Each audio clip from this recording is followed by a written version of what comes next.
End presentation. The end. He did it. Okay. The O.J. Simpson trial. Alright, so Orenthal James Simpson, that's OJ's name. He was born July 9th, 1947 in San Francisco. And his parents are Jenny Lee Simpson and Eunice Simpson. And then he had 4 siblings, Melvin, Carmelita, and Shirley. And he went to Galileo High School in San Francisco where he played football. I believe he was, he was. And This isn't on his football career, it's about him.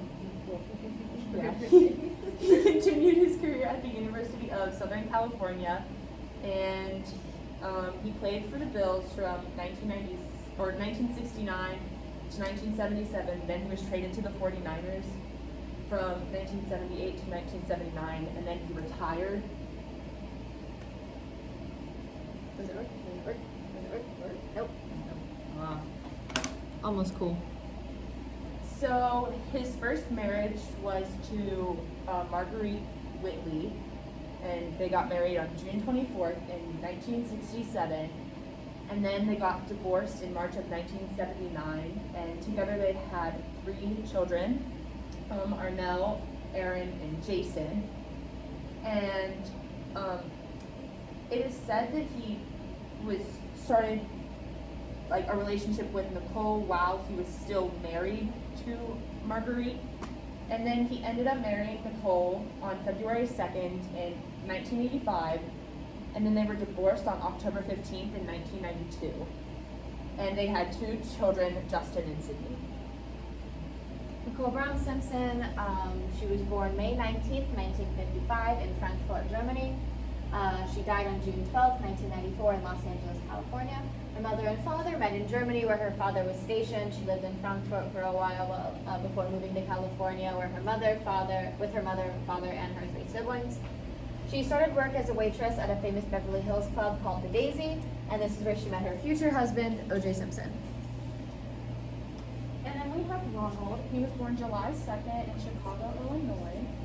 And he died on June 12, 1994, again in Los Angeles. He grew up in Illinois and Chicago, but later moved to California in the 80s with his family. He and his sister Kim were raised by their father while their mother was very absent in his life. And they divorced as he was a young child. His father later got remarried, but this kind of altered their relationship. So he decided to become independent from his family, and this is when he moved to Los Angeles and he became a waiter. But he went to college to become an actor one day, and he was acquainted with Nicole when he borrowed her Ferrari for a few weeks before his death. And so Nicole and OJ's relationship, they met in 1977. Nicole was only 18 when they met, a few weeks after she graduated from high school, and they would meet up at a bar where Nicole waitressed at. And according to Kris Jenner, they seemed madly in love. And however, other friends of theirs would also say OJ seemed very possessive of her early on. And after multiple months of dating, they moved in together.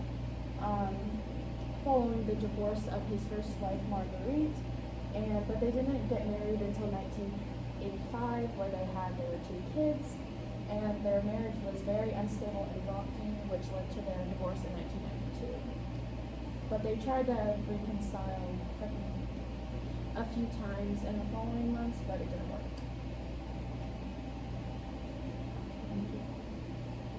So the Mezzaluna restaurant, this is like a map of where things were away from each other. There's the Mezzaluna restaurant, there's O.J. Simpson's estate, and there's Nicole Brown Simpson's condo. That's basically, they're not that far apart. It's maybe North Fort Thomas to South Fort Thomas, like it's not that far. The Mezzaluna restaurant, the restaurant where Nicole Brown and her family had dinner the night of her and Ronald Goldman's murders. After the dinner, it was reported that one of the family members forgot their glasses at the restaurant, leaving without them. Ronald Goldman retrieved the glasses for Nicole, dropping them off at her house, where it is believed she invited him inside, unknowingly leading him to his death. So blood evidence at the first crime scene. Evidence at this crime scene was poorly collected and not entered into the chain of custody. There were many blood samples found at the scene, but blood samples, some people don't think they're real. Blood found near the bodies had a 1 in 170 million chance of not being O.J. Simpson's, and blood on Simpson's sock had a 1 in 21 billion chance that it was not Nicole Brown's. There were gashes covering Nicole, including one across her neck. Evidence shows that he attacked her on the stairs after she witnessed the death of her friend Ronald Goldman. All of this blood, obviously, she died here. All the blood shows that her body was found here, and so she might have tried to walk away before he dragged her back. It took like 2 or 3 seconds. Yeah, because it took about 3 to 5 seconds, I think is what I read, for the gash on her neck to like actually cut off blood circulation to her brain. So it shows that there was a little bit of a struggle. She might have tried to walk away, might have tried to run, but in the end she ended up sitting right at the bottom of the stairs where the majority of the blood is pooled. So here's the map of the first crime scene. We have a bloody glove right outside the gate here, labeled A. There's where Nicole Brown's body was found. There's where Ronald Goldman's body was found, propped up against the gate, slumped over. There's bloody footsteps both right in front of Nicole and after her, leading up, the stairs go up, leading up the stairs into the house. Ronald had defensive wounds on his hands, showing that he did put up a fight, like he tried to fight back the assailant. There was a little blood spot up here, which is the blood that they found that they believe is that had the 1 in 170 million chance of not being O.J. Simpson's. Then both Nicole and Ronald had slashed necks and multiple stab wounds, showing that it was most likely a crime of passion or something just very, like he had to have, like the person who killed them had to have known them for them to be this angry. There's pictures of the first crime scene. You can see here's where, that's Nicole, that's where her neck was slashed. Obviously, that's the one that killed her. There's Ronald Goldman, there's his, more so of a stab in his neck. No, this is Nicole. Look, it's her dress. You're right, that is a cool. There's Ronald hunched over next to the gate. There's Nicole, as I said, like laying face down in the dirt, like not in the dirt, right next to the dirt, right in front of her stairs. That's where the bloody glove was found, right outside of the gate, to the left. And then those are the bloody footprints. There was also a shoe print. Like the shoe prints that were found were said to have matched a pair of shoes that OJ owned at the time. So you can very faintly see like where they overlaid the shoe print of the shoe that OJ owned over top of the bloody footprint, and that's what it looks like cleaner. Alright, so blood evidence at the second crime scene. So evidence of blood was found in the walkway up to OJ's home and towards the front of his house and at his gate. And then a matching glove was found behind O.J. Simpson's guest house that matched the glove found at the first crime scene. And then blood found on the top of one of O.J.'s socks matched Nicole. And then here you can see is the DNA test that they did. And like here's the Nicole's DNA test, and here's the DNA test for the sock, and they match pretty closely. So here's the map of the second crime scene. So OJ's house was on the corner of Rockingham and Ashford, and right outside of his gate and following this entire path, there were blood all the way up to the door that they matched to OJ. And then also on this, like towards this path is where they found the second glove. And then the car chase where the police were chasing OJ, it was at a very slow, like low speeds, and like less like a chase and more like they were just tailing him. Their lights for the police officers were on, but he didn't pull over until he reached his house, and then he stopped.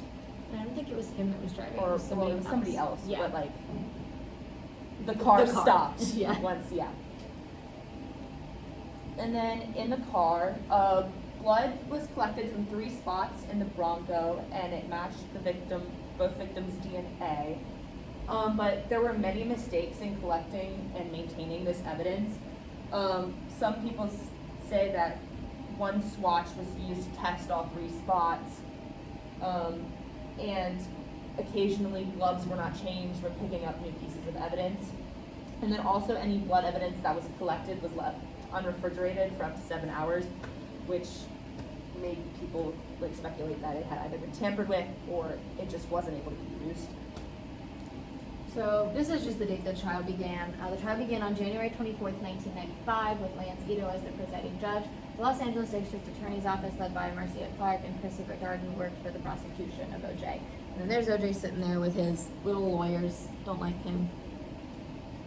What did the persecution argue? It was documented that OJ had been violent with his now ex-wife on top of other counts of domestic violence that had occurred prior to OJ and Brown's divorce. Both the divorce and the cases of domestic violence were seen as possible explanations or motives for the murders.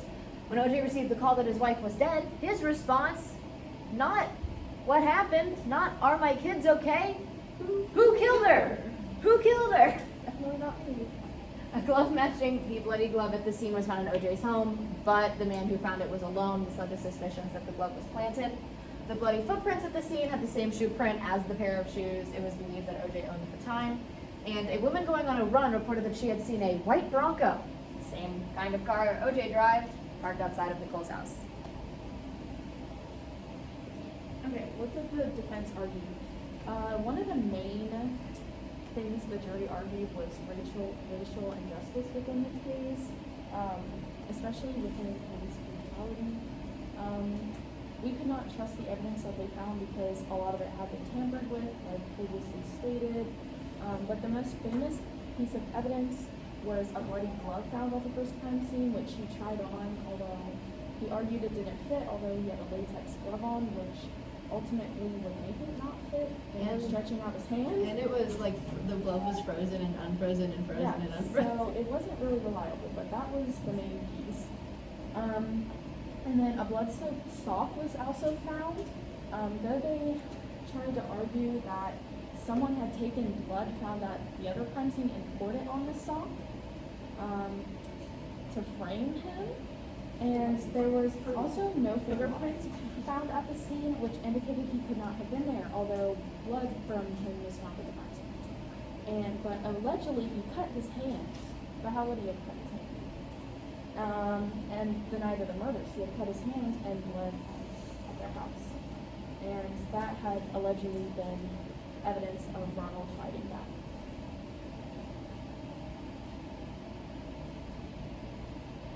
This is you, right? Correct. So around the time of the case, a black man was brutalized by the LAPD. This led to a lack of confidence in the police force and a lot of distrust.